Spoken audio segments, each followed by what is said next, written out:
teams out every Sunday. Fire in our eyes, can't stop our drive. Hit so hard, remind you of 85. We the Bears, monsters of the Midway. Knocking teams out every Sunday. Fire in our eyes, can't stop our drive. Hit so hard, remind you of 85. Take a real Chicago, you can smell it in the air.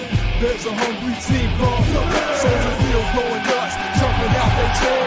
Teams rather be anywhere but here. We don't care if it's below zero.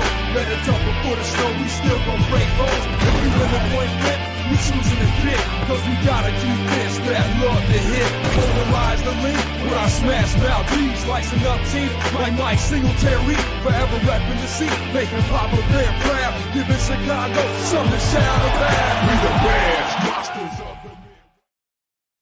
the And what's up, everybody? Welcome to another episode of the Panda and Grizzly Show. I'm Brian the Grizzly here with Tank Kramer. What's up, man? What's up, man?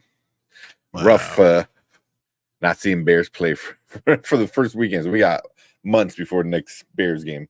Dude, it was rough because all of our hated rivals are doing well, and we got to sit down and watch. And then we got to hear everyone talk about, oh, you should have drafted CJ. I mean, like, how did we know CJ Stroud was gonna be that good? No one, he wasn't even up in the conversation. It was the draft, trading the pick, or whatever. Yeah, who was gonna think CJ over or Justin Fields? No one thought about that. So I don't. CJ over. I mean, everyone had Bryce Young. Bryce Young was he obviously drafted number one. So also, I everyone always says that the stupid stuff, and it's like we would have the same problem. He's in a better system where he's able to flourish. If Justin Fields goes to Houston Texans, boy, you best believe I think they'll destroy it, and I think he'll do even better numbers than CJ's doing. I don't see CJ might be a better overall like a pocket passer, but Justin Fields will have it's more explosive. The Houston Texans have a star left tackle, right? They have a good line in front of them already. So like when you're able to make receivers better when you have a line, when you don't have to drop back and have to watch out all the time. So I don't understand why everyone doesn't understand that, you know, when your center guard aren't reliable, then you can't do anything. And then your left tackle is like so important. So when you have all that taken care of, yes, you can sit back and pass the ball. You really can do those things when you have those things available to you. Yep. And I mean, over there they got Nico Collins, which you're like, damn. And then Tank. I know you guys were on Dynasty Pylon. We were saying like Tank's gonna be good. Man, he got good quick though, because he came out of nowhere. So you got two really good receivers. You know, great line. A good running back. Good defense. Good young defense. Remember, you have two top three picks. Two top three first round picks. That would be like us, you know, having one and 3-2. So I mean, it didn't make sense while everyone's saying all these things, but it is what it is, you know. Yeah. You know, it's just even more frustrating. It's like he didn't go first. Like that wouldn't have been the guy we would have gotten anyway. You know. So now. Let's see. We got B. What's up, man? How you doing? Thanks for always joining in, man. I always can rely on you. You're awesome. What's up, Bardo? What's good? Hey, them boys. Ooh, man. Next year's our year. Oh, man, that is crazy. Well, before we jump into our Bears talk, because I definitely want to get into that, I want to do a real quick run around the league. Let's talk about all the games that happened this weekend. And, you know, get on it. Martin says, not even a minute until they started at it. Look, this is what the show is about. This is what we're here. This is why we're here. Everyone comes, But we will talk about the rest of the NFL real quick. First, I want to get into the games. So we had the Cleveland-Houston game. So I'll talk about CJ. CJ was amazing. He did his thing. The defense played well. And all of a sudden, the pumpkin kind of turned back into a pumpkin because Flacco turned back into Flacco. He throwing pick sixes everywhere. That was back-to-back throws, pick sixes. Yeah. Like the high went away, like you said. It was kind of like, oh man, look at this guy's gonna come back. He's gonna do some great stuff, and it's like you forgot it's Joe Flacco. Like, yeah. Yeah. But even with that said, Joe Flacco still, it was 34 of 46 for 307 yards and for a touchdown and two pick sixes. So he still played okay.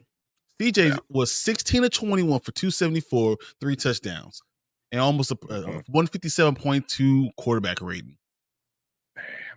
Dude, that's good. That's super good. All right. Before we jump in, I'm gonna go ahead and bring him in. Come in again. We got Panda in there. Well, what's up, man? How you doing? Good, man. Good. How you guys doing? Am I freezing a lot? You're okay now. Okay. You're okay. Can you guys hear me good? Yeah, now we can. Yeah. All right. Good. Very good. No, I'm doing great, we just guys. went over that. I mean, I'm just glad we got all three of us here at the same time. That doesn't make sense. No, that's why it's snowing so much fucking outside. Only in Chicago. That's what we do. Yeah. Get out of here, Panda. I'm about to say it's gonna take hell's going to have to freeze over. Guess what? It happened. Have you ever been outside? Yeah, I know. Yeah. I know I have. I've been frozen over for at least a weekend already. Yeah. At least we should be thawing out a little bit coming tomorrow. At a nice warm 14 degrees. Yeah. Exactly. I hope so, because I accidentally before the whole storm hit, I accidentally left a case of water in the back of my car. So I got like 40 bottles of water, just say 20 pounds of ice. Yeah. Oh, it could be worse. You could have left a bottle of wine, of red wine, drunk. Cool. This guy. So I was going to say, somebody do that. Abuse. It happens. But I just went over the Cleveland Browns and Houston Texans game. Texas won 45-14. As I said, even though the Browns was the number one defense, Houston Texas balled out. Their young guys came to play. Their DBs came to play. They made plays. Petrie made a lot of plays. I mean, they were just all over the place. Nico Collins was great, 6 for 96.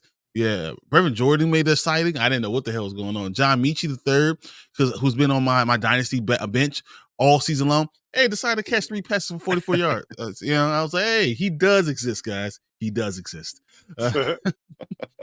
You got Desmond King was killing. Blake Cashman was killing. Christian Harris, DeAndre Houston Carson. You remember he was a safety here. All those guys were playing out of their mind. So, it happens. Yeah, I was disappointed with the Browns, but I'm happy for Houston. Yeah, well, I just want we both had the same record last year, and they were able to get to the playoffs.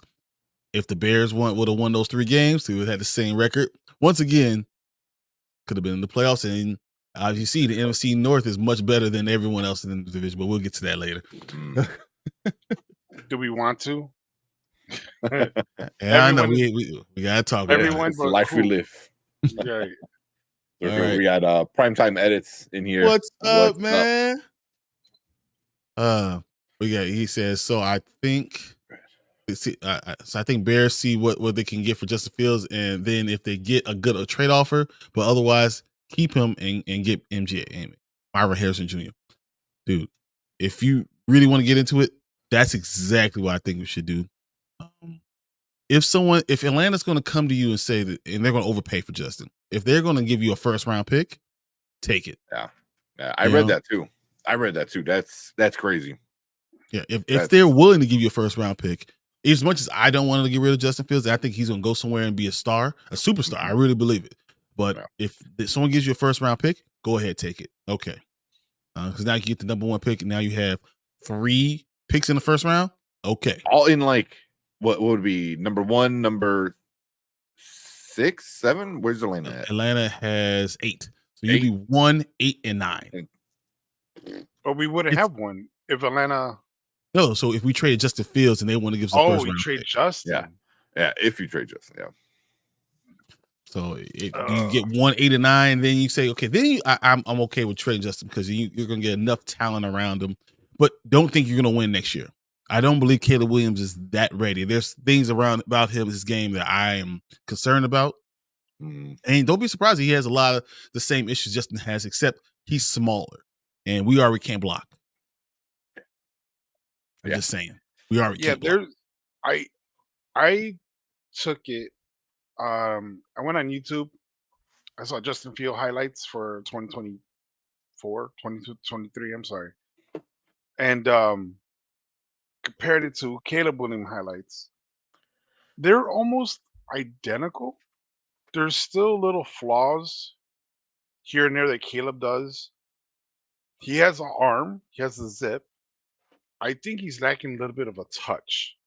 He's lacking a little bit of the accuracy that Justin has. And I mean the dead on accuracy where the back of the corner to DJ Moore. I think Caleb does not have that yet. And is that coachable? Is that something you can learn or teach? Teach a quarterback? Maybe, maybe not. However, is that something that we want to lose out on for a possible Patrick Mahomes 2.0? You know, because to me, accuracy means a lot to me. Me personally, means a lot to me than power. How fast can you get it there?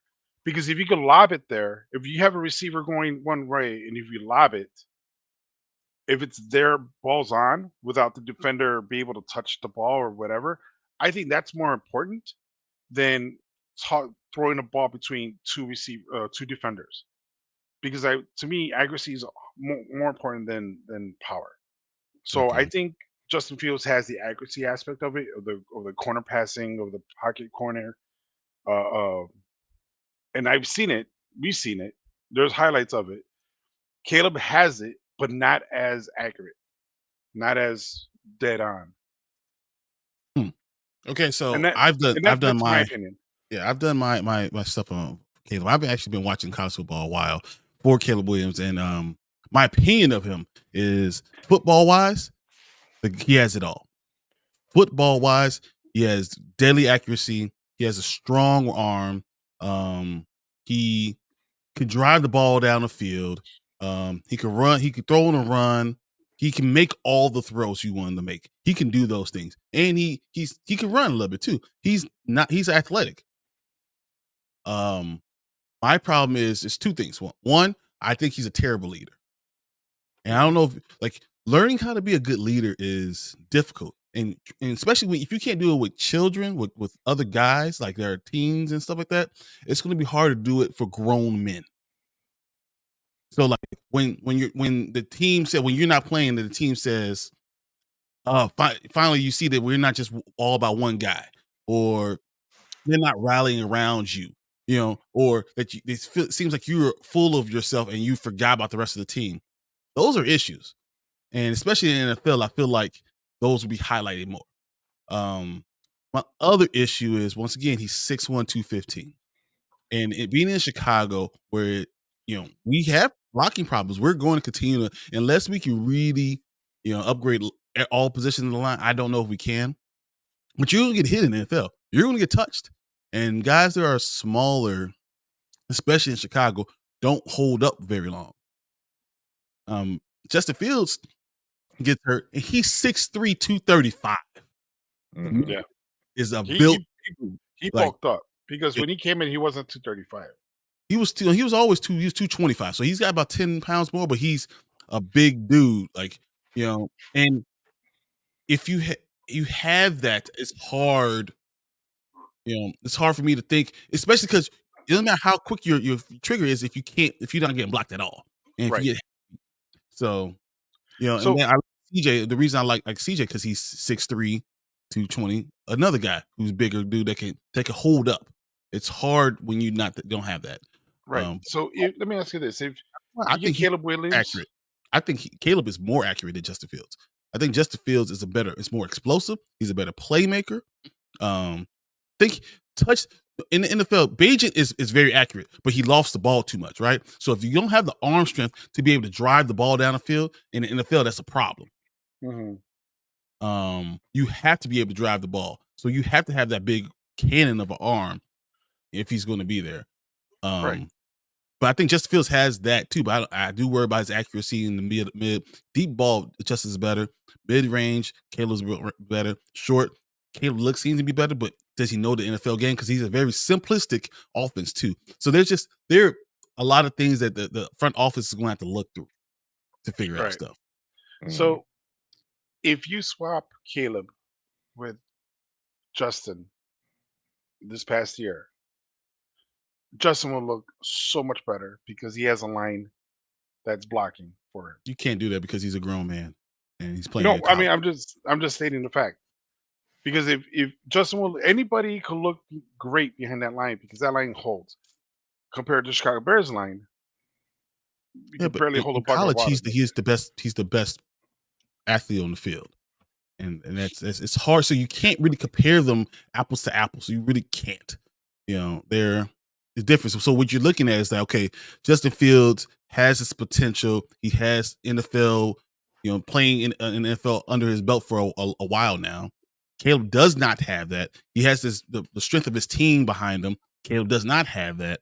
But Caleb might be one of those great quarterbacks coming in. He's one of the all-time. They're saying that he's with Andrew Luck as far as talent wise. Yeah, I heard that too, man. That's a lot. So I mean, I'm asking the question not because I know what's going on or know what the best answer is. I know I would prefer, but I can't really compare them. They're just apple to apples that you can't. Yeah. Also, the character thing, it goes a long way for Poles. Poles is more of a team player. He doesn't want any divas in that locker room. So it doesn't matter how talented you are. If it's not there, it's not there. And that's what he basically looks for. And he likes trading the first pick. He likes grabbing picks. I would too. Let's look what everyone else is saying. So Caleb's better. Is definitely better though. Okay. No, don't compare Fields and Williams. Get the fuck out of here. I'm about to go big brain mode. And they said, so Bears trade Fields, then trade better picks for second and third pick and get Caleb and Marvin Harrison Jr. Oh my God. That's not gonna happen. That's not that kind of reminds me of what Houston did last year. They ended up getting their quarterback, and then they traded up and they got who was the defensive end? Yo, he's a great defensive end. That's for the Houston Texans. That's where he wasn't Carter. Yeah, it wasn't Carter. It was the other guy. It's because I remember they traded up and they got him, and they were like, I'm like, wow, that's a team that wants to win. That's a team they're like, forget rebuilding mode. Let's do this now. No, so I mean that's different because Will Anderson is like literally, yeah. Mark says Will Anderson. Will Anderson literally could have been the first pick of the draft. So that's we don't have a dominant pass rusher like that this year either. So, but then they did get those top two picks in the top three, which is crazy. So, I mean, and you know what's even crazier? That they traded this year's draft, but they already had another pick from Cleveland Browns. So they still have a first round pick this year, guys. That's what's crazy. Oh, okay. Yeah, that's genius there. Caleb says Caleb is overrated. Bardo says when you could get Jaden Daniels or Drake May further back. That's another answer. That's another question. Could be do it. He says Drew Brees was 5'11", bro. Drew Brees was also not. First of all, he was traded from his own team, right? Traded from his own team because his team, the third year, didn't believe in him and said, "Okay, I got this guy out of college. I think I'm gonna go grab." Right? Then he ends up going to New Orleans because he had the shoulder injury. He ended up going to New Orleans. If you ask who's the better all-time player, Drew Brees is. This could be the same situation that we're in right now. That Drew Brees, you'll go to another team, become an all-time great, and then the guy that you bring in never wins you the Super Bowl. No matter how good he was, he never wins you the Super Bowl. While the other guy, Drew Brees, wins the Super Bowl and becomes an all-time great. That's the situation you're in right now. So it doesn't matter if he's 5'11" or not, but he's definitely bigger fit, and he also went to a team who had a left tackle. Yeah, he did. You get traded. He literally traded him for that guy. Right. Yeah, so I mean, literally happened that way. So watch him pull up a Texas. What if he do that? What if he trades a first round pick, falls back, give Marvin Harrison Jr., and then possibly get another quarterback. What are I the, would. what are the odds of the scenario playing out that way? How Like, about this? I would do that. So no matter what, like I have this But that's scenario a lot. as Marvin Harrison Jr. or Caleb Williams, I would trade the number 1 pick, right? Mm-hmm. I'll drop the 3. Okay. And I'll pick up, I want a pick from 2025 and 2026's first round picks, and possibly a 2024 second round pick, depending on how low I go. Okay. That's what my asking price would be. And someone wants Caleb Williams that much, I will give it to you for those 3 first rounders and the second rounder. Okay. So say you do that, you draft Marvin Harrison Jr. at 3. Now you still have 9. You go ahead and grab a defensive lineman, maybe the guy out of Alabama, something like that. Okay. Then you have a second round pick. I'll go with center in the second round. Mm-hmm. And then towards the third round, I might even trade up because I have 2 fourth rounds, trade up and try to find someone. So like maybe in the second round, you go JJ McCarthy. Maybe he's the guy that you want to bring in a young guy and try to develop him. He doesn't have to start right away. Justin Fields can still be your guy. He could go ahead and take off. And even if he does take off, you trade JJ McCarthy later. Like those are options. You can do what the Washington did. So I mean, there are options out there that you could do that. But I would always take a young quarterback. I will almost draft a quarterback every year. Because it just becomes see what happens. Because you don't know who's going to be good. Yeah, I think obviously they're doing the interviews for the OC. You got to get OC ASAP because you need to find somebody. Because if you want to do that and get another quarterback and keep Fields, so you can develop this new guy, like you got to get somebody that the new OC would want, and an OC that is going to stick around for a while, and you're not sure. You're like, all right, I'm not going to be with Fields, so we're going to stick out in the long run. But I mean. That's going to be a very difficult meeting. Yeah. It really has to be, because you have to ask them, all right, so what would you do with Justin Fields? Okay. Yeah. What would you do with Caleb Williams? Okay. Mm-hmm. Can we get someone who could do both, who could take care of both of those things? I don't know, man. Yeah. I mean, I told you they're going to call Greg Roman, didn't I? Those are today, the interview, I think it was. Yep. 2 years too late. But yeah, they finally called Greg Roman. Man, there's a lot of people in the Facebook groups I'm in that are like, you guys are crazy for wanting Greg Roman. It's because what Des Bryant came out and said, they say any wide receiver that gets Greg Roman as their offensive coordinator should request a trade immediately. Mm-hmm. But what you don't see is that when Greg Roman took over in 2012, first of all, he had an MVP season. He also threw 37 touchdowns and 6 interceptions. So they ran the ball well. They threw the ball well. They didn't throw the wide receivers because his offense is not great, but we have dynamic receivers. They never had a dynamic receiver, so we don't know what that is. So I'm saying you could be good with Greg Roman. I think he should have been offensive coordinator in 2 years ago, but he's not. And if you grab him now, is it too little, too late? I don't know. I don't know. I don't know how I feel about him yet, man. If they do get Greg Roman, Justin Fields stay. I promise you. Oh yeah. I can see that because that's exactly who he wants. So but maybe Marvin Harrison Jr. and the old lineman. Then they set. I think you have to get defensive. I think you go Dallas Turner. I think you got to look at with Jared Verse. You need to get someone else, a D lineman. You have to have someone on the other end. I think that's more important because if you're in the first round, if you're going, if you're not getting left tackle, you go end. That's just what you do. Mm-hmm. That's a crazy draft. You're talking about the number 1 quarterback and the number 1 receiver. Like, yeah. like you got to have with that. You got to have 1 and 3. Yeah, you'll have to have 1 and 3. So 1 and 3.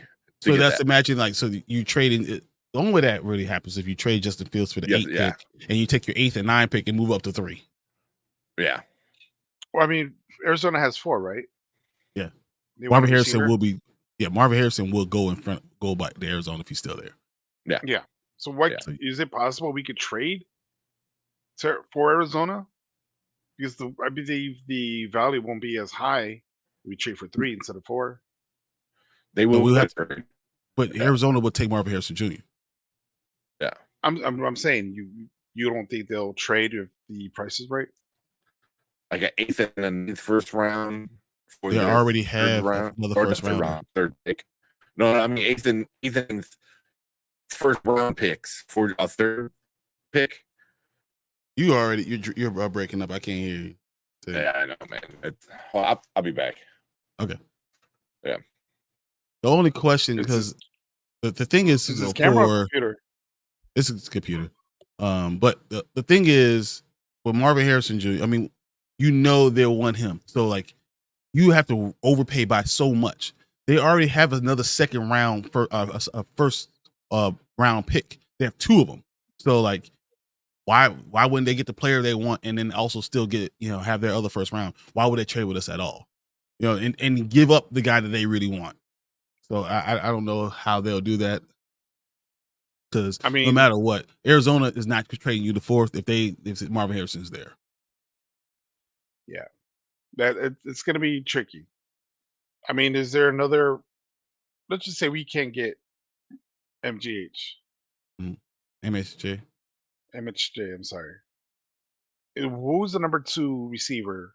Neighbors, probably. Who? Neighbors. Who's very good, but he's not Marvin Harrison Jr. He's very good though. Some people like him more. I think, Malik Neighbors from LSU, but problem is he's 6 feet.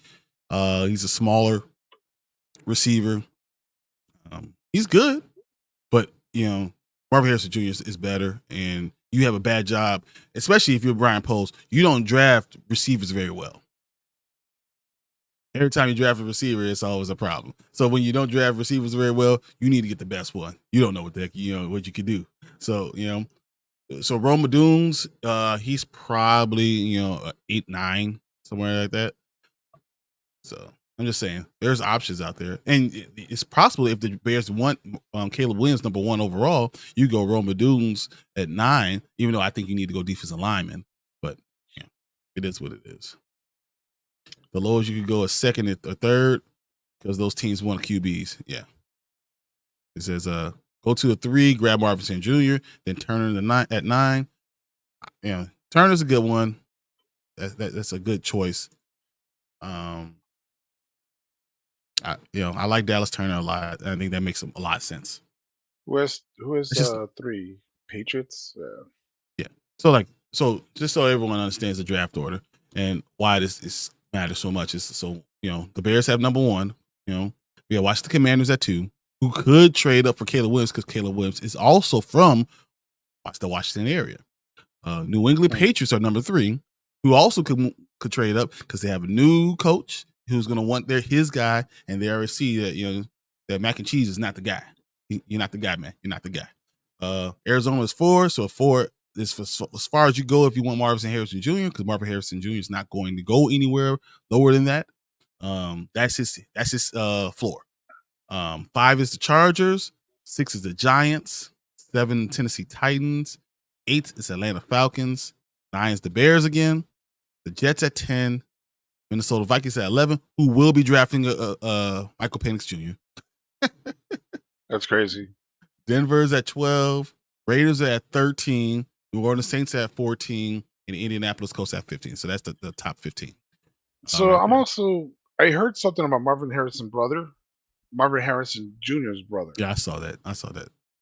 I don't know how accurate is true it is, but I was going to ask you, what do you think about what you heard about him? Apparently, he's more talented. I'm not worried about anyone in high school. Not right now while I'm drafting. It means you're 3 years away, so I'm not worried about anything that's going to happen in my draft class or anything like that, because your window is really, and this is my whole problem with drafting Caleb Wiliams. Your window is really 3 years. Why? Because that's how long you have Montez Sweat. That's how long you have DJ Moore. Yeah, that's your window. You need to make decisions by then. Everything has good to decisions be too. It has Super Bowl decisions. That's your timeline. That is your timeline. That's how much time you have to get this all to work out. You can't just keep on mortgaging the future. What you can do is trade this one pick and push it down the road. So if you get another first round pick next year, so you have 2 first rounds and 2 second rounds next year, you can move up if Justin's not the guy. You can do the same thing in 2 years because you're getting another first round pick. So if you can get 2025, 2026, you could kick the can down the road. The question is that the only reason why this is even up for debate is that everyone's thinking Caleb Williams is that talented of a quarterback. So Yeah. That's the only reason. If we were number 15, Justin Fields will be here and they'll be talking about, do we give him a contract extension? They'll be talking to us about talking about Tua. Do you go with him? Yes, that's what you'll end up doing. So I mean, I don't know what the answer is, and I don't have to. You don't have to. You know who does have to figure this out? Ryan Poles. So, Yeah. And that dude's gonna take his sweet time because he's like, he doesn't have to make a decision today or tomorrow. He has to April to pull the trigger. Let's see what he wants. So yeah, that dude's gonna milk it, man. Which is good for him. Just imagine the pressure that you're on him. You got 68% of the people who want Fields, and then you have the media saying you should get this guy, Caleb. That's exactly what I was going to bring up. It's which seems so weird that the media is all saying that you can't go with Justin Fields. All the media is just telling you that Caleb Williams has to be the guy, and I'm wondering why. Why are you saying that he has to be the guy? Once again, you have a window of 3 years, right? Talking about pay wise, next year, Justin Fields is going to make less money than Caleb Williams will make because he's the number 1 overall pick. Just how it's slotted. So, literally, you don't have to pay him next year. You have to make the decision on Justin Fields' 5th year option, which is about $20 million. That's fine, But for 2 years, it's about the same for those 2 years, right? You do restart the clock, but only by 1 year because if Caleb Williams is good, he's going to want a contract extension by year 3. So, really, you're only pushing it back 1 year. So it's crazy that all we hearing all these answers and all this media saying you have to reset the clock. I don't know how you have to reset the clock. That doesn't make any sense to me. So, what are the odds of them keeping Fields and drafting Caleb? You don't waste that. No. Yeah. That's just you're wasting a quarterback and you're wasting a pick and you're wasting money and opportunity. Okay. You wasted it all. Just look what Green Bay did. Let's just pretend we try to follow their formula. Their formula was they drafted Rodgers with Favre at the helm. They drafted Love with Rodgers at the helm. Can't even compare it because first of all, both of them are Hall of Famers. those two quarterbacks are top 10 of all greatest quarterbacks of all time, and they were able to sit them for 2 years. Mm-hmm. You can't do that because you have to pay Justin Fields by that 3rd year. Well, I don't know. No, Favre was drafted from the Atlanta Falcons, traded to Green Bay in 1992. So he already had some experience. No, but he wasn't a starting quarterback. He was not. They identified Brett Favre. I don't want to say his name here. Favre. So they identified him. He was still at the top of his game when they drafted Aaron Rodgers. Aaron Rodgers, they rebuilt his throwing motion. And, once again, it was at the end of the first round. So we have the top pick in the first round. And that's what throws this whole monkey wrench. We wouldn't be discussing this if we had to pick 26, 25. This wouldn't be a discussion. No. But even if you go to Aaron Rodgers, he went into a system that was already in place with well-established coaches and people in the organization that have been there for a while and stuff like that. Granted, with Aaron Rodgers, things changed a little bit, because he's a diva. But still, it's it goes above just having a quarterback. They had the staff and the coaching and the people that knew how to develop a quarterback. That's why you're able to get Aaron Rodgers. That's why they're doing the thing what they're doing with Jordan Love right now. You know what I mean? So it's on a different level than just oh, here's a guy, cool, he's the next guy up. No, you developed him. You know what I mean? And if you watch Jordan Love, he looks he has some of those Aaron Rodgers tendencies. Like when he threw one of those passes, I saw it. I'm like, I fucking hate that. Don't do that again. Like, don't. How dare you throw off your tip of your toes, man? the ball you three. Don't do that. Hey, before you come on, Martin, man? I'm warning you. This is a bear show. I will kick you out. What you talking about? Before you start saying some crazy stuff. But I want to see your. He has a lot of knowledge. Oh, okay. That one then. Okay. Yeah. All right. I can kick him out then. All right, fine. Yeah, no. So what now I want to ask you guys, what would you do with this whole thing? Oh man. What if you were Ryan Poles, Tank, what would be your move? Because I mean, first they're obviously, because I know you guys, when I was off air, I was listening to you guys, and you're like, he's got to make the move. He's got to find an OC first. That's what he's got to do, and then you got to work with the OC and figure out what's best for that OC that you picked up. But I think they're gonna get OC, and I think that OC is gonna know like the right move is to keep Fields. One, because I think he is a better player, and two, is like he already kind of owns that locker room. So now you get rid of the guy that kind of is the leader of these guys, and now you're like, here's the new guy that I picked. Excuse me. That might cause a lot more problems too, just that alone. But I think they're gonna keep Fields. They're gonna pick up Marvin Harrison Jr. and then D-line, O-line, and start to rebuild that line. But it all depends on what offensive coordinator they go with, But that's what I see happening, and that's not really too crazy, I think. I think a lot of people are saying that. Normal people, sane people. I've been hearing some crazy shit on The Score, our local sports channel, so because they do not like Fields. They want Caleb Wiliams so bad. I love Dan Burstein, but he is a hater. Yeah. He's man.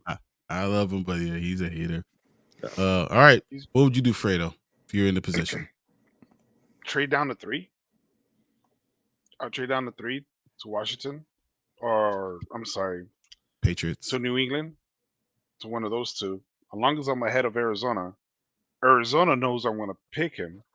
So what if Arizona starts giving a nice king's ransom for that pick for Harrison, and just wait it from there? And let's see what happens from that point. Because yes, Harrison is the top dog right now in receiving core, but there's also pretty decent guys out there as well. Not only that, you also have the trading option. Like that's how we got DJ Moore, plus whatever's out there in free agency. So we can't really focus on just the draft aspect of it, and we'll see what's out there. But we could also expand our field and say, okay, is there someone we could trade for to get another receiver or edge? Or is there someone that we could sign in the free agency? So we have to really open our spectrum, not just for the drafting, which ideally, yes, it'd be great, but you never know. There's someone out there. There's also, hidden gems out there as well. So we never know. There's might be a player out there in the free agent world that we might get him, or even later in the draft. Later, deep in the draft, you never know. There's a receiver there. But me personally, we'll go down to 3. Let's see where Arizona says. If Arizona gives a nice little ransom, okay, fine. Take it from there. Okay. All right, Martin, you're in here. Let's talk some sense to everybody. You can't let go of Justin Fields. You can't. And it'd be stupid if you do. You know what you have. You know what he's capable of. You literally have a certain amount of times with the key weapons that you already have there. With Kmet already on fire, and DJ Moore, you know how good he is. You just need one more weapon. You have 2 solid running backs that can get the job done. You know the biggest issue there is the line. Oh, yeah. Why get rid of Justin Fields and risk bringing in someone else and still not be able to block for him, who has no chemistry with anybody there, who has no idea of the system? One, it's going to be a new coach, new system, new players, everything new. when you have these weapons that I just mentioned for the next 2 to 3 years, right? Yep, 3 years. All you need is a key piece on that line. All you need is a little bit of tweaking on that defense. Why try and get Caleb Wiliams? That's stupid. That is beyond stupid. I don't care how good he is. The fact is, like, I've seen him. I know he has an arm. Argue all you want about his arm. It's a very good arm. It's a very good The arm. problem is he plays in shotgun. How many film? How much film? Like, if you want to talk about his film, It's not non-pro ready. It's watching non-pro him. ready. He cannot drop back and hold on to that ball. He goes into this system, he's going to be just as worse. I'm telling you right now, it's not a good move to bring in Caleb. If you bring in Caleb while still have Justin Fields, not only is that going to bring drama, because who's going to start? Who's going to start? Of course, it's going to be Justin Fields. No, you literally. And then you're going to waste the pick on a QB.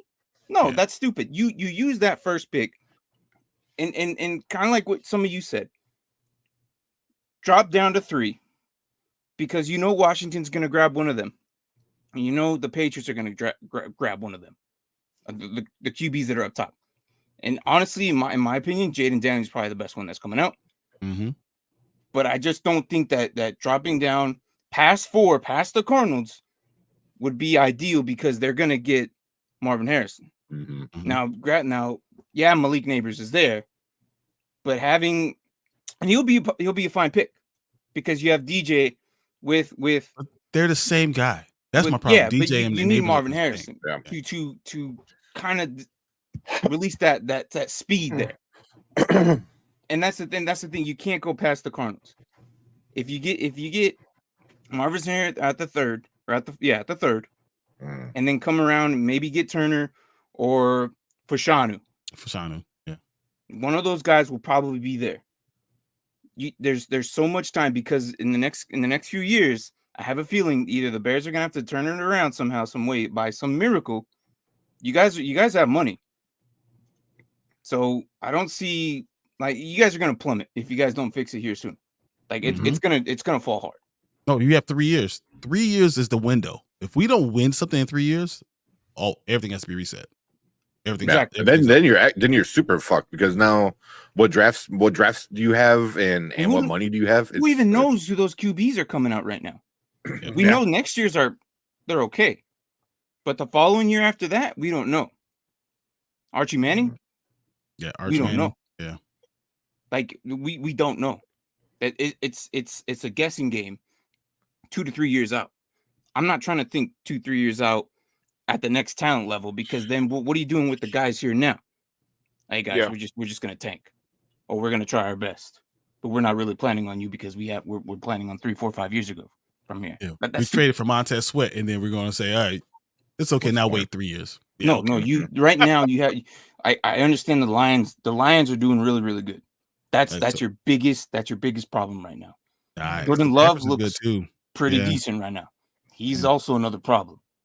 The Vikings, if you can at least get past the Vikings and get at least somewhat better than the Packers, you can get yourself in the wild card and somehow miracle your way through the canal of the playoffs. But the window is very short. Money is not really there either. Well, I mean, it is, but it's not like you're the number one richest team right now. Mm-hmm. No, but if we make a clear cuts, like we're going to be white hair is going to be cut. That adds $13 million to what we have for free agency. Then you have to make a decision, on some safety. Yeah, safety. But you have to make some decisions. You can make 2 decisions and be a top 3 free agency as far as money wise. Yeah, because you have $48 million, right? Mm-hmm. So it's not like. It's not a 48 million, and then we're going to get another 18 million about for the salary cap, which is going to put us, around 60, 62 million. I think and when all said and done, I think it's 80. I think it'll be about close 80. to 80. It'll be close to 80 for 79, the Bears. But it doesn't matter, because it's relative to everybody else. So even if you move up, high tides move all boats. So it doesn't matter. It's relative to everybody else. Yep. That's the possibility, though. But that year, you may or may not have to make the decision on DJ. Yep. And that's the issue. Like they're going to have to come out of receiver here this year or next year. and it would be best this year. Next year Eventually. would be too late because then you'd have to be like, okay, we got to franchise him, but then you lose Komet. What happens with so we signed Komet for he's 3 years, so we're good. Did you guys? 3 Okay, years. all right. Never So mind. we reassigned. Here's the issue though. Once if let's say Justin Fields if you stay with Justin Fields, you're going to have to pay him one day too. So you have to make the right decisions on these draft picks, and that's why I say you need to get more draft picks because you can build around through the draft and continue to be young and still have 2 first-round picks for the next 3 years. It makes more sense to make sure your team is ready to go. And even if you stay with Braxton Jones for a left tackle for a year, next year your first pick could be a left tackle and be a winning team, a playoff team, and draft another star left tackle because left tackles only are good in the first round. That's just you don't find a lot of diamonds in the rough. Usually they're like the best right of here the in best your are. face. Joe Alt. This is what it's Fashano. They're who they are. You want to prepare for the future but still maximizing your present. And that's the only way I see doing that by trading that number 1 pick for King's ransom. Yeah. You don't want it to be in the San Diego Chargers, trading out when you had Drew Brees, getting another quarterback, and then realizing I already had Drew Brees here. I could have used this for another great receiver. I could have built this team with him already. The only thing outside of that is like, say the first goes traded, right? They don't get a receiver. They just don't. And then Malik Neighbors is gone. Like what you could do, and here's a possibility because it's going to be before the draft that they do this. Like if you look into free agency for a receiver, like Tyler Boyd is a potential.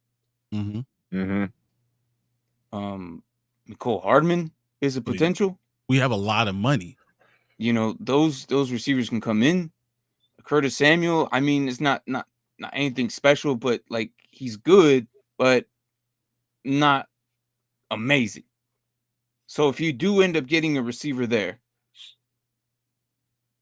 you would have to like give me T. Higgins. If I was I'm going to say T. somebody, Higgins. Yeah. I'm swinging for the fences. If I'm not getting Marvin Harrison Jr., you have to give me. There's going to be a someone. lot of teams, but I mean, you could. But you got enough money. If you're ready to pay. Because then so if we're going to go T. Higgins, you might as well talk about Marquise Brown. I'd rather get T. Higgins. Or I need a bigger guys. Even Pittman's probably on the fence there too. I think they re-signed Pittman. Yeah. So these are the free agents that are coming in this off season. Yep. I don't think the Colts will let him go either, but they use him just too a much. route. But if you want that key guy, it's gonna have to be either Neighbors or Marvin Harrison. I think Rome O'Dunes is interesting because it's his size. Mm-hmm. I don't know what's gonna happen. My problem with Neighbors is I don't know. I don't like short receivers all the time. And now having both my number 1 receivers, my 2 best receivers are both 6 feet tall. No, I need to have a little variance with them. I need a 6'4" dude that can stretch the field and then a 6 feet tall. So if Justin Fields is there, you have someone who has a higher window, radius, catch radius, so you could do different type of passes to each one of them and you can stretch them out that way. Then I would go with Brian Thomas.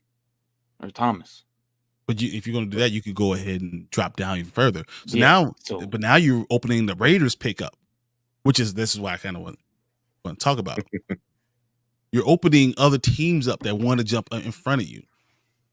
And now if I'm going down to 13, 14, now I'm asking for. You're asking for a boatload. You're asking for the farm. Give me everything. I want your next 3 first round picks. I want your next 3 second round picks. I want everything. And give me your best player. Those are the type of things you could open the door up if you want to trade that far down. And you're looking at you identified a receiver that could be that good. Yeah. You were saying with the Max Crosby, right? Max Crosby. If they hire Antonio Pierce, they ain't gonna get rid of Max Crosby. Bro. If they hire Antonio Pierce, they ain't get rid of give up Mac a long time ago. I don't think you're dreaming, bro. Twice. No. So if let's say Antonio Pierce is not their guy. Let's say Tennessee hires Antonio Pierce, right? Yes, then Max Crosby is in your realm. That's a realm of possibility. Because now he's going to be pissed. He's going to request a trade, and you're right there with the winning ticket.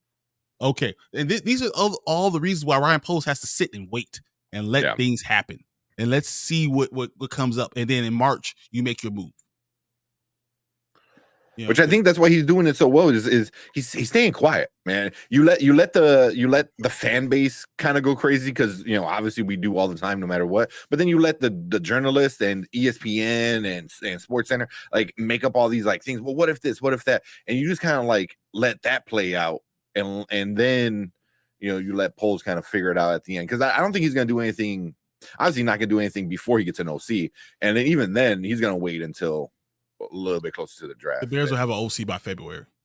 Oh yeah, they'll have 100%. They'll have OC before if they're looking at all these guys before the rest of these head coaches are picked up.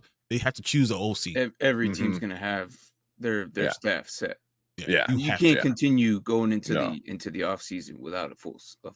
No, they're gonna pick it up like quick. Yeah, probably by the end of the month. I can definitely see that was like two more weeks. Yeah, how many interviews they do already? Like 8. I know they did 8 already. Oh shit! I was gonna say like 3, 4. No, 8. And they will be literally the decision will be made by I give it a week. Next week, we'll know who the offensive coordinator is, and that'll also tell you where the team is leaning. Because if it is someone, if it's Greg Roman, they're leaning towards Fields. All right, But if it's one of these, college coaches, college offensive coordinators that they've been talking to, or the guy from Seattle, then they might be leaning towards Caleb. But I think right now everyone's just a shot in the dark. They're just going for what they will do. No one really knows what Poles is doing, and which is exactly what you want, because you want exactly what Poles said. He's like, "Look, I'm evaluating Jessica to lead this team." And he said, "Would you trade the number 1 pick?" He's like, "Hey, if you want to call me and give me an offer, my phone is on. Let me listen." That's the way you play this. I think the closest slip up was Eberflus, because when they asked Fields about him, he's like, "Oh, he's good. He's gonna develop good under us and stuff like that." Like he made it kind of slip, like, "Oh, so he's staying with the team," But then that's when Poles came back and the next like question, he like kind of like, "Well, we don't know what's going on," But you have to keep it open, because my point is still the same thing. If Atlanta comes to me and says, "I'm giving you a first round pick for Justin Fields," you got to entertain it. Yeah, you have to. Even if you still do drop to 3, even if you do those things, you have to entertain another first round pick. So now you get 3 of the top 10 first round picks. You get your quarterback. I think Jaden Daniels is the better quarterback anyway. So I would trade down, give me Jaden Daniels. Then I'm going to receiver, and I'm getting my defensive guy, all in the top 10. Man. So I'm just saying there are options out there. You could get JJ McCarthy in the 2nd round. You could go get Bo Nix. There's other quarterbacks that are out there if you want to still have a safety backup plan. There's things. Is JJ coming out? I thought he was going to sign. I mean, he was. Oh, JJ's already. He already applied. He already said he's coming out. Yeah. Him and Borum are already in the draft. Only person that's not, I thought was going to be is Ewers. I was surprised by that, because I think he's going to enter the portal, because Arch Manning's going to be the starting quarterback in Texas. But that's neither here nor there.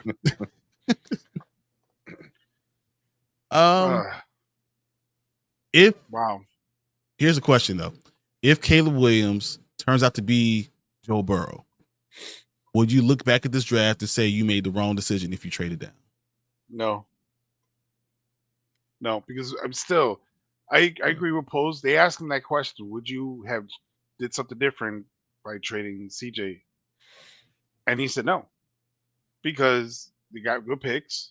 You got what was the rookie corner he got for the 5th round or whatever? Stevenson. He also had DJ Moore. He got blocks to build a potential great team, and he really he got the team in the right direction versus one player, because still that one player wouldn't we wouldn't be getting DJ. If we got CJ Stroud, we would never got DJ, or who's the right tackle? Wright, I think his name is Darnell Wright. Yeah. So okay, fine. I understand that. No. I'm not talking about CJ Stroud. I'm talking about if Caleb Williams is Joe Burrow. Your question, because you already have DJ Moore, You I already understand have that. all those things. So, like, would you I look back and understand that. regret it? No, I still would not regret it, no matter what the outcome is, because Okay. I'm sure Poles is a smart guy. Well, Poles is going to end up trading that first round pick and getting a possible player and a bunch of other picks for the future. So he's relying on these picks to make a great team instead of one player making this team great. Yep. So no, I mean, if I was Poles, no, I wouldn't regret it. What about you, Tank? That Turns one, out to be Joe Burrow. We talking about he's the second or third best quarterback in the NFL. I think as a GM, you can't think like that at all. Okay. I'm imagine like all the GMs that like passed over on Tom Brady. He's like, oh shit, I could have got Tom Brady. It's like, you didn't know. So it's kind of like you don't beat yourself up on stuff like that. You made a decision, you stick to this decision, and and hope your decision works out. You know what I mean? And then if he does things over wherever he goes, then you're like, cool. Good for him. But I have my plan, and you weren't part of it. Just because you turned out to be great doesn't mean you would have been great here. You know what I mean? So same thing like Mahomes years ago. It was like, oh, we could have got Mahomes. It didn't matter. Then we would have destroyed his career too, like we did Trubisky. So like it doesn't matter. It's like so stuff like that happens all the time. But yeah, but I wouldn't regret it. All right. What about you, Martin? I agree. You can't regret what you've already built, because the picks that you'll receive from well, it doesn't even matter, because if you draft him, you're gonna have to trade Justin during the season. Yep. Or during the draft. Or during the draft. During the draft. Oof. Yeah. And that's the issue. Either way, you're gonna get some assets. I honestly wouldn't draft him. That's just me particularly. I didn't obviously hurt him, but because you'll find some type of assets out of it, and you build off what you have. Like the money that you have now, I would say you'd probably go after like a D-line right now. And then I'm not disagreeing with you. And then the picks that you do acquire are younger talent at D-line later, or fix the old line, because regretting a decision like that would be stupid, because then you're now 3 years from now, like it might be new coaching staff. It might be, if you're second guessing yourself, then why are you still here? Because then you had no confidence then. Like you stick with your guns. This is what I think, what I would say to Poles. If I'm Kevin Warren, I'm telling them, hey, you make a decision on your quarterback, but you need to build this team. And in 3 years, you and I are going to sit down and look each other in the eye, and either I'm going to fire you or I'm congratulate you. You make your decision, and we're going to go with it. And if you're Ryan Poles and you hear that, you say, I'm going to do my best to build the best team no matter what. Because there are teams that do well with just good quarterbacks. There are teams that can get you somewhere with just good quarterbacks and good systems. Let me create a system. Let me look at Detroit. Because you know what? And that's why something you said, I'm not afraid of Detroit, because we continuously always beat Detroit. Like, because, we have his number. We have Goff's number. That's just what it is. I think we're the one team they're not going to destroy. They'll destroy probably the Packers. But I think we will be fighting with them if we trade this pick and get the right guys here. And we have enough money to do exactly what they did. Get 2 first-round picks, bring 2 first-round pick talents in, and bring other people in free agency. And you need to fix center. You need to upgrade left tackle, or look to at least competition left tackle. You need to upgrade your defensive lineman, and you get a second receiver. If you do those things, you're looking at Detroit right in the eye. You're no longer afraid of them because you have the same exact talent. So, realistically, I think you get more seconds. You'll swap first, maybe it's first for next year, and then maybe a second. Okay, so if we go to 3, what they're saying is like swapping a pick to go to 3, and then we're gonna get their 2025 first round, and then you get a possible second round 2024 second. if they really want Caleb Williams, it's a bidding war. You could probably get another 2025 second. I would probably they'd probably go 2025 third on that. Well, I mean, think about what you got for DJ. You got DJ Moore. You got a first round pick. Well, second round pick. Okay, that owner, you cannot. That owner's stupid. But you're not going down to 9. You know, you're going down to 3. The Patriots have a little bit smarter owner than they do the Panthers. Oh, Kraft, Let's just put it that way. I don't think the Panthers or the Patriots will put themselves like the Panthers did. Hmm? Like it's in the situation that the Bears and they have everything in their hands right now, and there's not a single team that can say anything about it. If they want to blow their first on anybody like they want, like it would be stupid to not go down to go to the 3 because you're going after Marvin Harrison. Now, if you go to 3 and then for some reason the Patriots or the Commanders get Marvin Harrison, which will be just crazy. You trade again. Like I see the only team I see that might picks. get Marvin Harrison is Washington. I don't Why? see Because they're trying to collect all the receivers. Like they Hold go on, like I it's think- like candy stone. I think what they like it's the only team I see that's high Mhm. that would, because what if they roll with Sam Howell again? No, I can see Sam And Howell, it's but then why do you possible need because- all these receivers? You have all the Ohio State receivers. You're like, from every year, I have Well, one. Ohio yeah. State Yeah. But it's they're the only team I see potentially doing that, Mhm. but I don't see the Patriots doing it because Patriots have to get a they were quarterback. they were flopping between QBs left and right. Yeah. They didn't know who to start. They were just as bad as the damn Vikings at QB. Like they didn't know who to start. They would just throw whoever, like whoever was the healthiest or whoever felt good that day, whoever had the most sleep.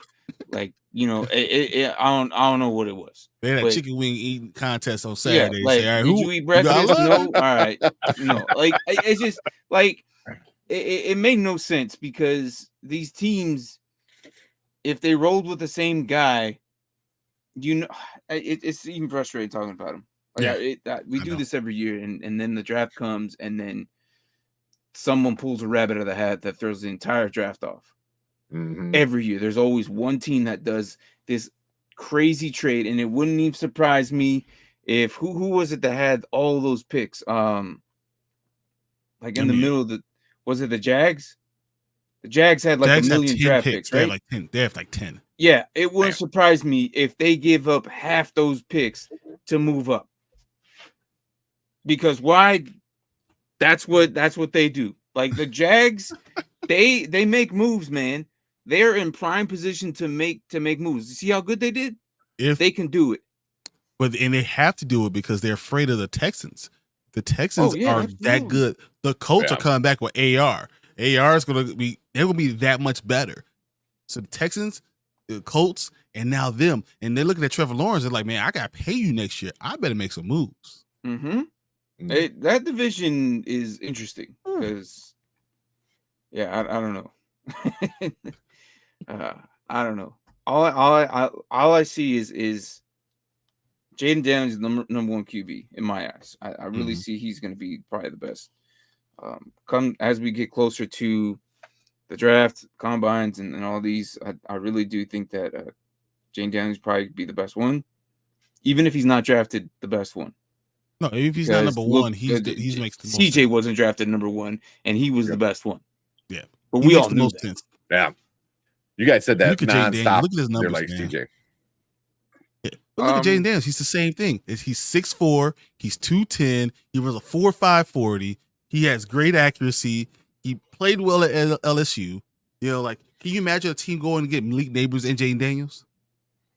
It'll be done. They'd be done. Dude, it'll be like, I would what? be so Who let that mad happen? if the Patriots ended up getting that. If the Patriots ended up in that situation, Mm. I would be very upset. So would Bill That's Belichick. crazy. Bill How Belichick would probably upset be would pissed. you be though? Huh? Honestly, how upset would you be? Very upset because they just went from being the worst in that division to potentially They're gonna be being the competing best. with everybody. Yeah. Yeah. For years now, you got your quarterback. You got a great receiver who already has rapport with your guy. right? You're doing pretty well with running back. Your offensive line is not bad. Like your defense from what Belichick was great. If you really look at the New England's defense, they were still top 10 defense. Oh yeah, that's what I So like understand. if Why you fix quarterback, receiver with a top 10 defense and a offensive line, hey, the welcome back. Patriots only have enough value to probably move up once. They don't have enough value to do a lot of moves this year, maybe potentially next year, but they don't have a lot of wiggle room for this specific draft because they only have their 7. They're going to have to get rid of some of their assets for the following year or somebody on the roster. But if they're going to make that move, the Bears can wiggle someone out of their roster. What if the Patriots decide to stay at 3, right? Okay. And then they take next year's number 1 and this year's number 5 to try to move back up into the first round and then to get Malik Neighbors. So get Jane Daniels and Neighbors, keeping your picks this year and not worrying about next year saying I got both my picks this year. What if you think McLaurin, is he still with the Commanders, right? Yes. He's their number 1. As of now, yes. You think he would be interested in him? No, because you got to pay him now. You go because he just signed a young guy. Well, yeah, he's 28, and he just signed a 3-year contract in 2022. Yeah, but 28, 29, 30. That I mean, it looks young to us, but that's when receivers start to wear out. You gotta understand how young Marvin Harrison really is. You know, when you're looking at these receivers, I'm just saying, I'm just throwing it out there. Just because it's a 2023 again. How he traded for the first round for DJ with DJ in it. I'm DJ's just wondering. 26. Yeah, so like, what would you be looking for? You're looking for the Bengals. And you're looking for T. Higgins, who's a free agent. So that's not, you know, you're looking for someone. You're not going to pay for that much. I think you don't do that now. Right. Marvin Harrison is 21. So most of the receivers that are being drafted have been playing in the NFL since they're 21 years old.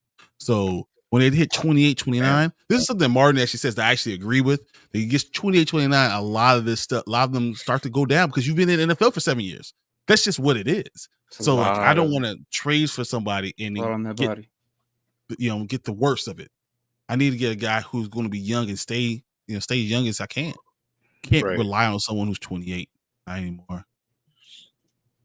There's some outliers. Now, people say, "Oh yeah, Hopkins and but those are the Marvin Harrison Juniors. Yeah, those are the outliers. Yeah, we don't know. No, hold on, don't put Marvin Harrison up there. We don't even know what's going to happen in 10 years. For all we know, he might just suck in 8 years, and he has 8 amazing years, and then he just sucks. That's a possibility. Like OBJ came in and he was like God's gift to earth, and then now 2-3 years later he sucks. You want to know? I honestly believe Neighbors is OBJ, and the first 4 years of Neighbors is going to be very special, and then all of a sudden you realize, oh, he's a small receiver. You didn't realize, people don't even know that OBJ is only 5'10" and a half. He's 5'10" and a half. Neighbors is 6 feet. Yeah. Neighbors is 6 feet. He's 6 feet. Yeah, but when I'm saying the wear and tear on your body eventually, because I mean they have him at 5'11". That's what you got him at. And yeah, I think the wear and tear on your body just eventually hits you. And they're from the same school, they're the same explosiveness, they had the same great numbers. Like I feel like they're the same type of player. And that's not like I'm saying no, don't draft him. I'm saying you draft him, you use him, but don't be surprised in 4 or 5 years that he starts to decline. For positional, I think, and I go by this 2-year rule kind of thing. Running backs typically start dying between 26 to 28. Receivers usually start typically dying between 28 to 30. And quarterbacks between 34 to 36. Defense is a total different story. They can go all the way to their 30s. Defense is a crapshoot. Yeah, that's a crapshoot. They can go all the way to their 30s and then die. But that's just the way it's really weird. And guys. If I could show you the numbers I see every day now, I might get in trouble.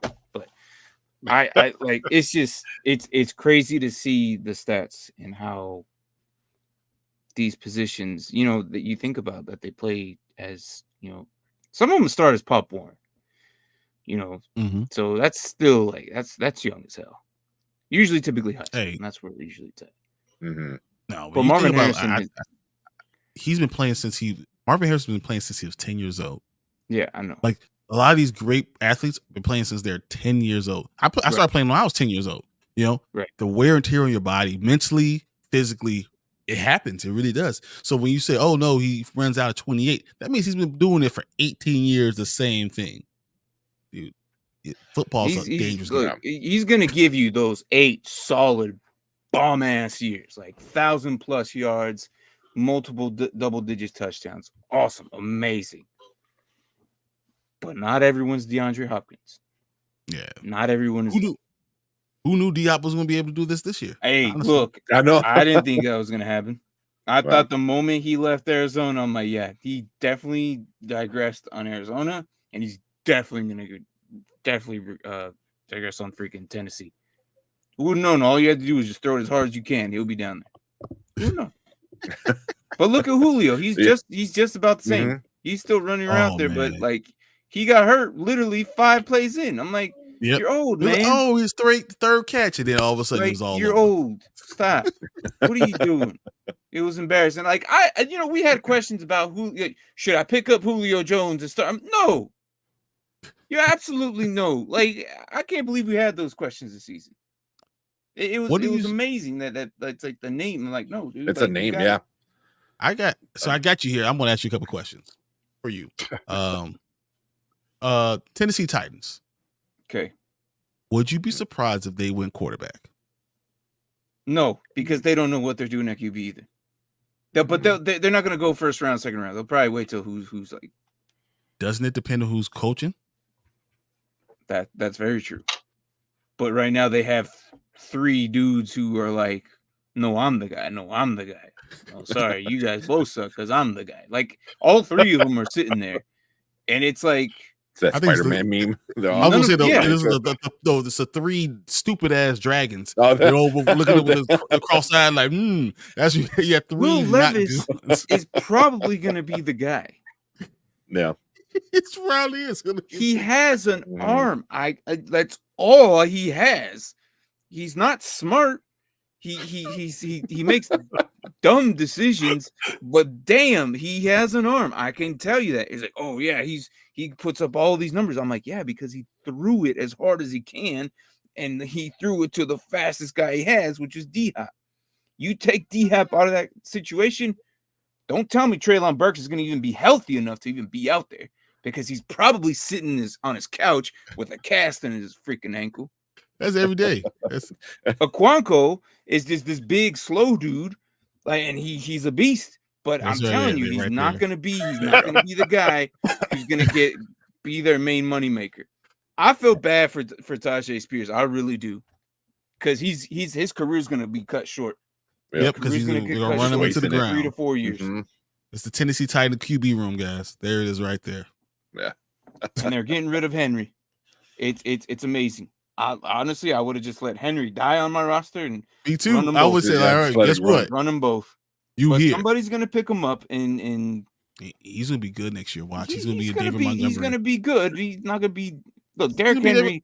He's never gonna be the king. That throne is done. Can you believe that he actually was number 2 in rushing this year? But it all was in the month of December. Oh yeah, it all did, because he went from like 12. We were talking about this. We said that. November. He was number 12, and all of us say he rose to number 2. He does good in December. That's about it. I'm telling you. Like, if people like, oh man, I don't like week 4. They're like, damn, should I get rid of him? I'm like, no, I wouldn't, because you need to go get Tajay Spears, and then once December rolls around, you flop him. Question is how cool is it to tackle a refrigerator? Do you enjoy tackling refrigerators? No. Dude, so guess what? In December, you're not going to want to do that. That man is a refrigerator. Yes, basically.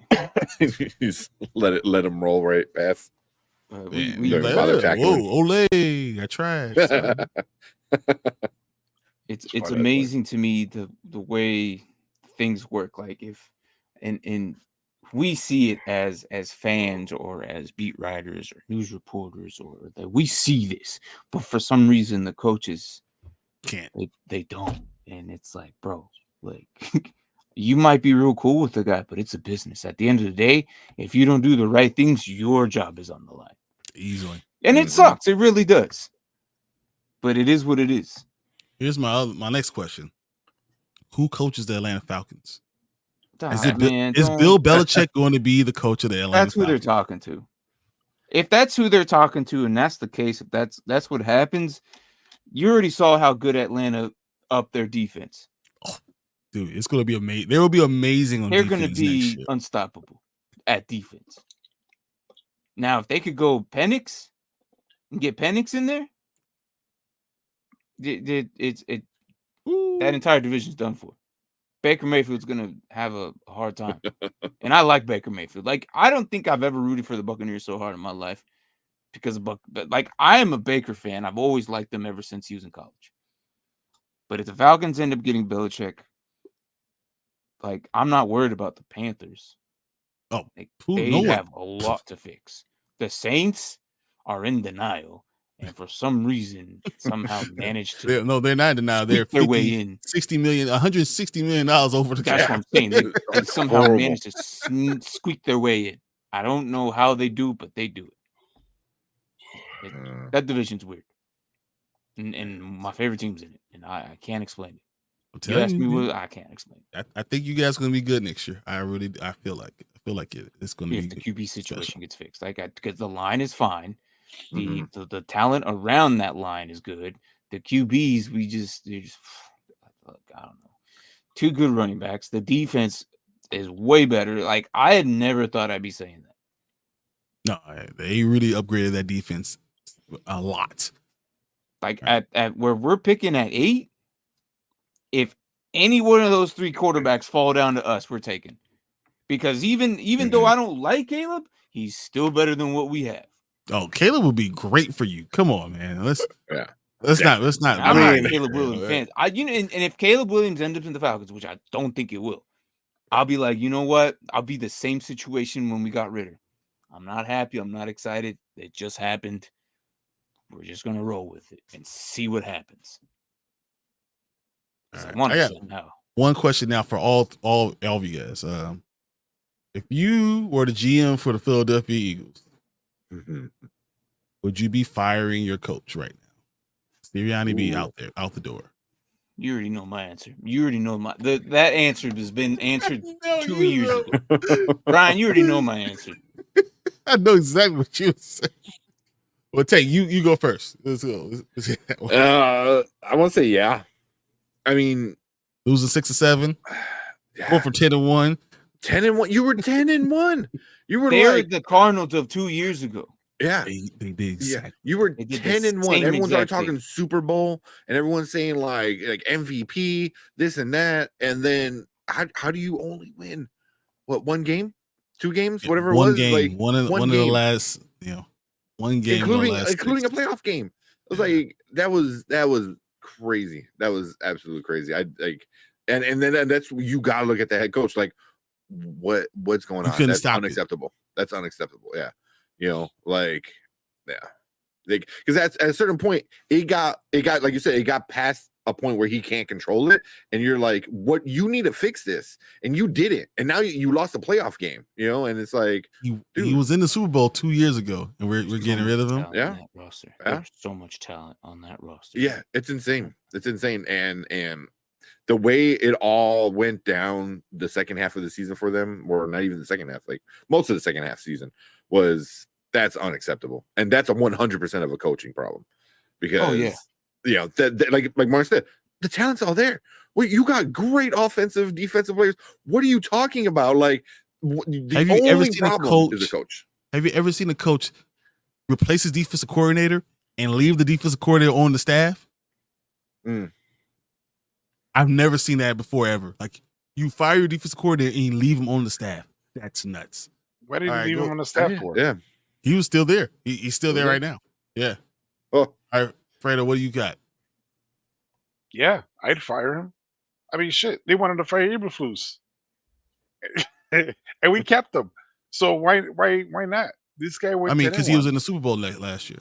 I mean, there's It doesn't reasons. matter. Yeah. It doesn't matter. We got look what happened to Lovie Smith. If that's the case, He was still you there know, for 8 years. it doesn't matter because you started off, you let your team get overconfident, cocky, arrogant, and you just let it wild. You just let it out. You didn't control your team. You didn't ground them. You didn't humble them. You just let it go. And you let it go so far, like Kramer said, he lost control of his team. He couldn't hold them back. He couldn't say, "Hey guys, shut up. We still got games to play." That's Anything what can happened to happen. Mike Tomlin. Right. So I don't know what happened, but yeah, that's definitely a coaching issue. Yeah. Definitely. I think after Right. that third loss, you start figuring things out. After that, like fourth, fifth loss, you're like, we're gonna bring in shrinks, we're gonna bring in fucking witch doctor, whatever fucking works. Like, you Yeah. need somebody's mama to come in and make some Campbell soup, whatever the fuck works. Like, you need to figure something out and get that team back together or some shit. Because that was bad. It's I've been saying this for a year. Sirianni has a weird way of doing things. Mhm. But this year, it wasn't entirely his fault. Matt Patricia just needs to leave. Like Matt Patricia is either cursed or everybody doesn't realize he sucks. Because no matter where he goes, the losing Grim Reaper just follows. Because wherever he goes, whether it be the Lions, the damn it doesn't matter. Patriots, whatever it is. He lost it for them, and then you got Nick Sirianni's weird mind of running things, and I okay, what's up, Sanders? I see this, but how many times you lost the Super Bowl and then you lost your first round of the playoffs? It's somebody's got to go. You have so much talent, and Sanders, if you're an Eagles fan, I'm sorry, but the thing is, you have so much talent there. You cannot tell me that something weird was going on. The whole AJ Brown thing, there is something going on in that locker room that it has to be controlled by the coach, either with Brian Johnson, the main idiot, or Matt Patricia or Sirianni. Somebody there had to take control of this, and it didn't happen. This is already 2 to 3 years now. You guys almost lost Hurts 3 years ago because he wasn't performing as well, but that's because you didn't have a line. So you fixed the line. Oh, all of a sudden, Hurts is good. Everybody likes Hurts. Sirianni's still there. You guys went all the way Super Bowl. Lost. I get it. Me and Brian are idiots. I feel like we're both idiots because we thought they were going to win. Yeah, I know. They should have won. Instead, they tanked. And so Sanders, what do you think? If it's not the head coach, what do you think? I would love to hear what you say because I can't explain it. Sirianni's been there too long. You need to mix it up. Mix it up. Definitely get rid of Matt Patricia. That's for sure. Yeah. Also, they made by week 11, they made the playoffs. Hold on. Yeah. What's up? Says feels like the Eagles got their revenge Super Bowl rematch with the Chiefs. Then they got in their own heads and lost motivation. Like that game was all they were gunning for. Also, Matt Patricia, enough said. Yeah, no, thank you. He sucks, man. Like he's not good. He needs to go back to being a scout. Here's I just want to say this. This is it's a coaching issue. It really is. It's unprecedented for a guy who was in the Super Bowl, who was 10-1 the next season, to be fired. But I think this will be the case when this stuff happens. When you lost your entire team, when everyone is yelling, and not one time did you say, "Shut the hell up. I'm the coach. You're the player. And if you don't like it, you can sit on the bench." I don't care. You don't allow the team to fall apart. You don't allow those things to happen. And if your personality is too weak to lead men, then you're always going to be that problem. Doesn't matter how good it's going to be. And then you lose Jason Kelce, who's now retiring. Dude, Yeah, I that's need gonna the be same big. thing when they were 10 games in. When they had that 10-game winning stretch, they did the same thing. How is it that Sirianni's not in the same boat? Yep. Because he is. That's what But it it's is. like, are you? This is going to carry over to next season. So it's like, cool. They made the playoffs. You can't fire him just because they made the playoffs. But then, what do you do next year? It's like you got to cut this off now. You got to fix this problem now instead of waiting until you have a bad season next year. You know what I mean? It's like, Okay, so no, I say that this I would not in a normal year I would not fire him.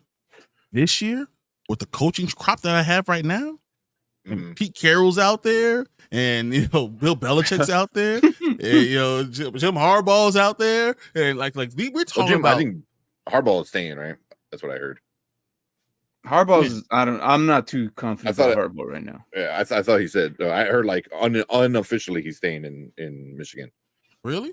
But they just released it. He just interviewed with the Atlanta But still, Falcons. though, the chance of getting Bill, like I know Belichick hasn't really talked to them yet, but if there's a chance, like the dude hasn't signed yet. Just saying, like it's really weird that how good you went from here to literally here, like in a matter of 7 weeks in a row, just crazy. Like not 2 or 3 here, win, loss here. It was just straight down. There was so much talent there. I don't get it. I don't get it. So the thing for Jim Harbaugh right now is saying, Jim Harbaugh just interviewed with the Atlanta Falcons. The Falcons were enamored by him. They loved him.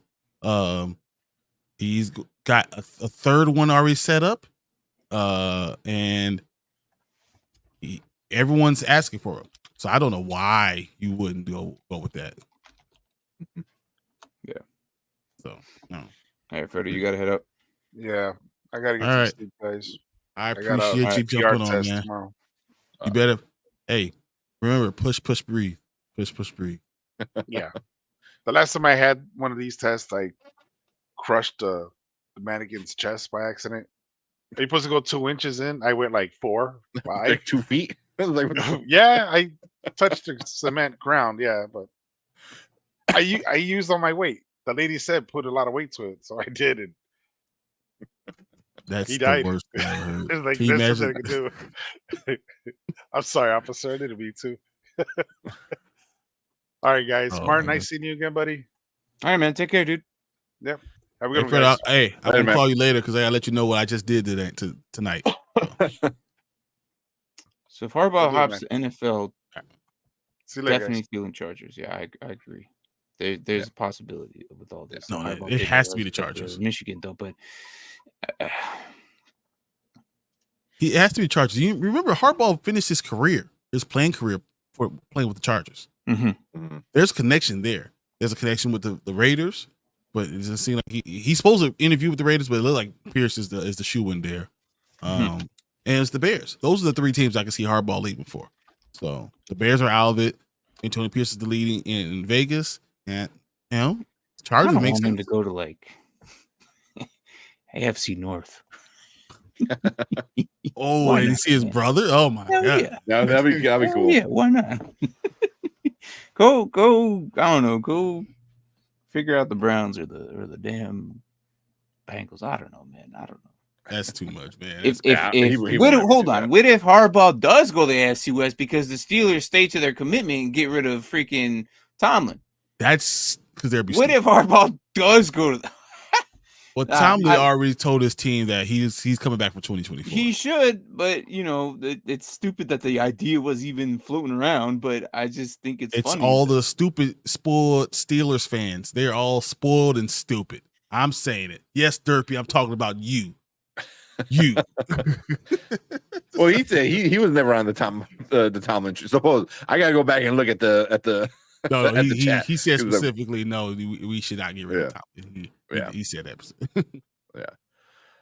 But I don't know. I mean, it's been a fun conversation. I'm glad, Martin. I appreciate you jumping in. Us talking about all these things. Some of that stuff got stupid. Some of this, the accusations throughout the entire offseason is going to get even more stupid. It is. We don't know anything, guys. We're just guessing. Okay. Like we can only have a good guess, which we've done before, but it's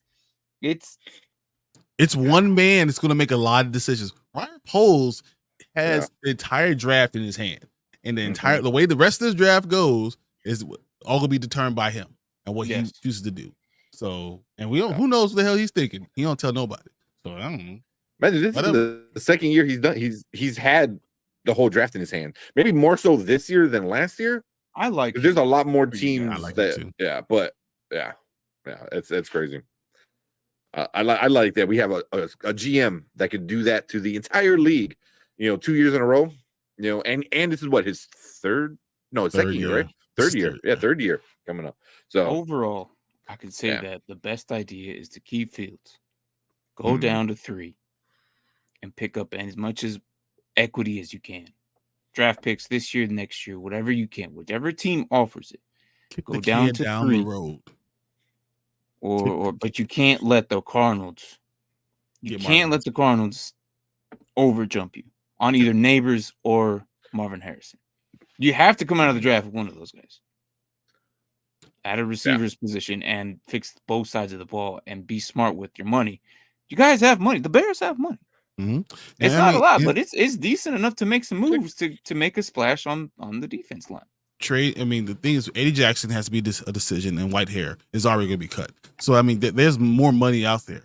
So, Adoree Jackson, replace Jackson with Jackson. Adoree Jackson is not. There you go. I like it. All right, guys. Bears are 8. I'm sorry. No, Bears are top 8. Our top 8 with money. So. Yeah, so once you cut those other two 48 guys, million or something. 48 million.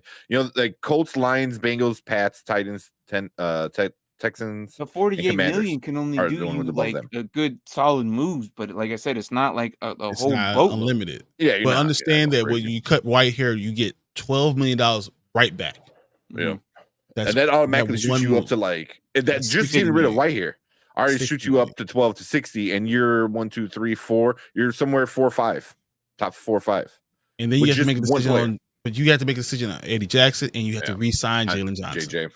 Yeah. So those are things. So even much as I'm talking about all this money we could have, it could be $70 million. You sign Jalen Johnson to $23 million. That money's going again, and you're back to exactly where you were. So I'm just saying that stuff because it'll look good, but the truth is you're pretty much only have $50 million to spend. And as Martin was saying, you got to be careful with your money. Mm-hmm. Okay. All right, guys. Thank you. I appreciate it. I thank everyone for coming in. We did our hour and a half. We'll be here again next week talking about all the craziness. Hopefully we'll have a new OC. Hopefully we'll be able to talk about the playoffs. And we actually had some good games this week because this past week was booty. But we will be here the same Bears time, same Bears channel. I'll see you guys next week. Thank you guys again. Later. We the Bears, monsters of the Midway, knocking teams out every Sunday. Fire in our eyes, can't stop our drive. Hit so hard, remind you of 85. We the Bears, monsters of the Midway, knocking teams out every Sunday. Fire in our eyes, can't stop our drive. Hit so hard.